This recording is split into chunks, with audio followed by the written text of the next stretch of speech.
సంక్షేమం అందింది సార్. ఈ ప్రభుత్వం వచ్చింది మా వికలాంగులను పట్టించుకోలేదు సార్.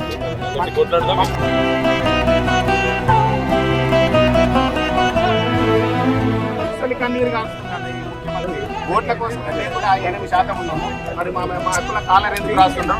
ఈసారి మాకు ఎవరైతే వ్యక్తిగతంగా సపోర్ట్ చేస్తున్నారో హైదరాబాద్ లో మేము 5 లక్షల మంది ఉంటాం. గద్దె దింపడం మాత్రం న్యాయం.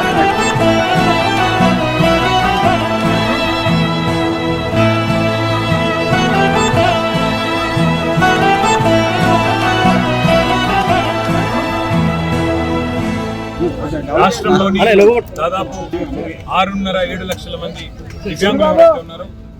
వారికి కాంగ్రెస్ పార్టీ చాలా వాగ్దానం 100 రోజుల్లోనే 6,000 పెన్షన్ అని చెప్పింది. అట్లాగే ఆర్టీసీలో ఉచిత ప్రయాణం కల్పిస్తామని చెప్పి హామీ ఇచ్చింది.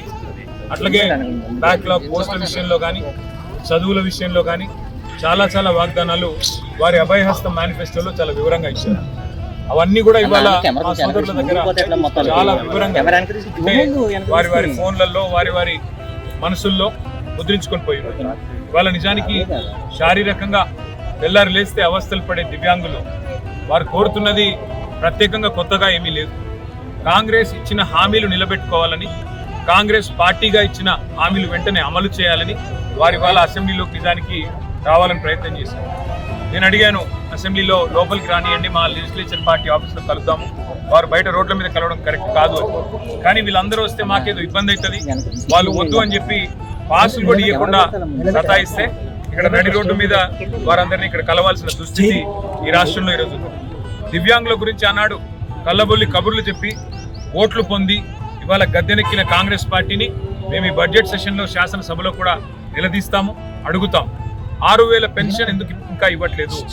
పక్క రాష్ట్రంలో 6,000 పెన్షన్ ఇస్తున్నారు. మరి మీరు గద్దెనెక్కిన 3వ బడ్జెట్ ఇది, అంటే 60% సమయం అయిపోయిన తర్వాత కూడా ఎందుకు ఇంకా డబ్బులు కేటాయించట్లేదు? నిలదీస్తాము. దాంతోపాటు దివ్యాంగుల గతంలో మేము డబుల్ బెడ్రూమ్ ఇల్లు ఇచ్చి ఆదుకునే ప్రయత్నం చేశాం.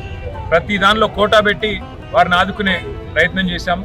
భవిష్యత్తులో ఇంకా ఎక్కువ చేస్తాము. కానీ ఈరోజు ఈ ప్రభుత్వాన్ని మాత్రం వారికి ఇచ్చిన హామీలు, ముఖ్యంగా దివ్యాంగ సోదరులకు సోదరీమణులకు ఇచ్చిన హామీలు అమలు చేసేదాకా వదిలిపెట్టాం. రేపు ఇందిరా పార్క్ దగ్గర కూడా వారు రిలే నిరాహార దీక్షలకు పిలుపునిచ్చారు. దానికి కూడా మా మద్దతు ఉంటుంది. మా పార్టీ నాయకులు కూడా హాజరవుతాం. తప్పకుండా దాన్ని కూడా మరి విజయవంతం చేయాల్సిందిగా రాష్ట్రంలోని దివ్యాంగ సోదరులకు కూడా విజ్ఞప్తి చేస్తూ ప్రభుత్వం వెంటనే కళ్ళు తెరిచి మరి ముందుకు వచ్చి వారికి ఇచ్చిన హామీలు అమలు చేయాలని చెప్పి డిమాండ్ చేస్తాం.